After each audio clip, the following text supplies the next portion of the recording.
험한 산을 빠르게 헤치고 걷는 한 남성. 도대체 무엇을 찾고 있는 것일까요? 신봤다. 신봤다. 신봤다. 신봤다. 한국인의 명약으로 소문난 산삼이었군요. 예, 산삼이에요. 가지가 하나에다가 3화, 줄기가 3개, 이파리가 5개. 그래가지고 이게 산삼이에요. 이렇듯 삼은 산에서 캐기도 하지만 밭에서 재배하기도 하는데요. 그렇다면 우리 역사에서 언제부터 삼을 재배하게 되었을까요?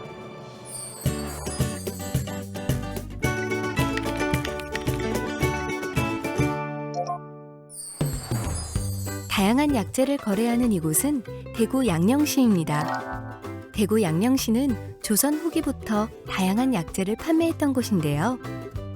특히 한약재 발전에 중요한 역할을 한 인삼은 예나 지금이나 많이 유통되는 약재라고 합니다. 천연의 산삼과 재배한 인삼을 구분하는 요즘과 달리 선조들은 산삼 역시 인삼으로 불렀는데요.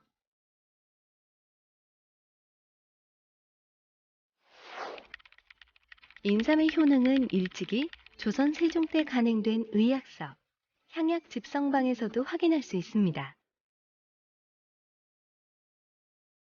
이처럼 다방면의 효능을 가진 인삼, 이웃나라까지 알려져 있었는데요. 그래서일까요?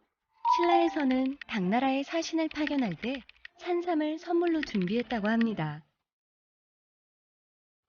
인삼이 우리 땅에서만 나는 작물이라 유명했던 걸까요? 아닙니다. 우리 땅에서 나는 인삼의 품질이 다른 나라보다 뛰어났기 때문에 유명했던 건데요. 우리나라 산삼이 이렇게 월등히 품질이 좋았던 이유는 우리나라 지형과 자연 환경이 토양과 기후, 산삼이 자랄 수 있는 최적의 자연 환경을 갖추었기 때문에 그렇습니다. 조선 세종 때는 전국 329 군영 가운데 3분의 1이 넘는 112개의 고을에서 인삼을 공납받을 정도였고요. 평안도와 황해도만 하더라도 1년에 약 1000근을 공납했다고 합니다. 그리고 선조 때는 전국적으로 1900여 근을 진원했다고 하는데요.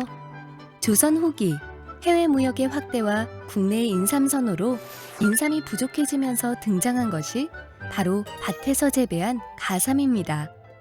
그 조선 후기 때 수요가 증가했기 때문에 이 가삼 재배가 본격적으로 시작이 되었고, 그 인삼 재배를 밭에서 하게 됨으로써 곡물로 올라가는 그 수요와 그리고 해외 또 무역으로 거래되는 그런 수요를 충분히 감당하게 되었습니다.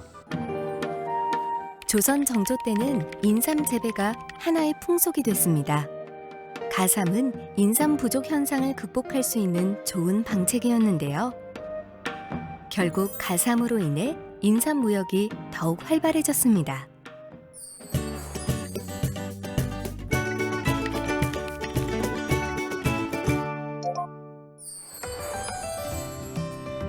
인삼은 가공 방법에 따라 수삼, 건삼, 홍삼 등 부르는 명칭이 다양한데요. 이처럼 다양한 방법으로 인삼을 가공한 이유는 무엇일까요? 각해낸 상태의 인삼, 바로 수삼이라고 하는데요. 수삼은 수분 함량이 높아서 곰팡이가 쉽게 피는데요. 그래서 일주일 이상을 보관하기가 어려웠습니다. 그래서 껍질을 살짝 벗겨내서 건조한 건삼을 만들었는데요. 하지만 건삼은 장기 보존이 가능했지만 바로 운송 과정에서 쉽게 부서진다는 단점이 있었는데요. 이런 단점을 극복하기 위해서 만들어진 것이 바로 우리에게 친숙한 홍삼입니다. 고종 때 조선을 4차례나 방문했던 이사벨라 버드 비숍의 답사기에 당시 홍삼을 만드는 방법이 나와 있는데요.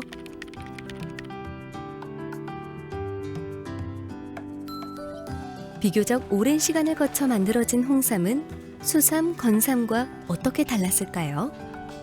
홍삼은 밭에서 6년 재배한 뒤에 해가지고 수매를 닿으면 제일 처음에 삼을 닦는 세삼 공정이 있고, 그 다음에 증삼 찌는 공정이 있고, 세 번째 이제 말리는 건조 공정이 있습니다. 그래서 이처럼 인삼을 쪄서 말린 홍삼은 수분 함량이 낮고 단단하기 때문에 곰팡이가 쉽게 생기지도 않고 부서질 염려도 없었습니다.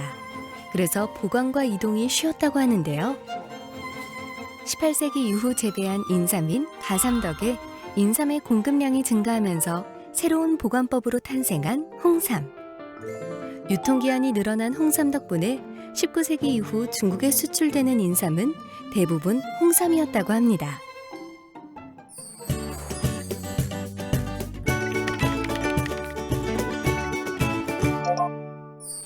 이익의 성호사설을 보면 일본인들이 인삼을 사기 위해 목숨을 걸고 다툴 정도로 인삼을 명약으로 여겼다는데요.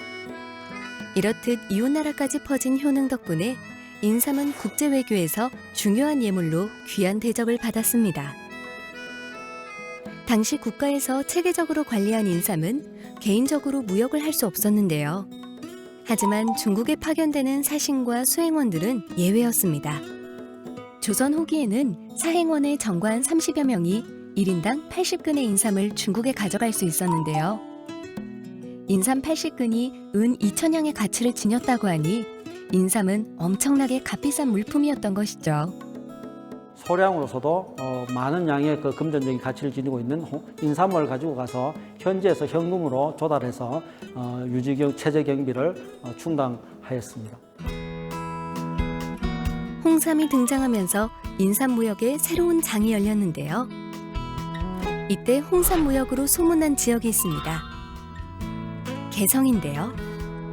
많은 자본을 가진 부유한 개성 상인들이 가삼 재배에 뛰어들면서 조선 인삼의 대부분이 개성 지역에서 재배됐고요. 특히 19세기에 들어 홍삼 제조 독점권을 따내면서 개성 인삼의 명성이 더욱 높아졌습니다. 선조들이 지켜온 인삼의 명성을 지키기 위한 노력은 현대에도 계속되고 있는데요. 과거부터 현대까지 발전에 발전을 거듭한 우리의 인삼.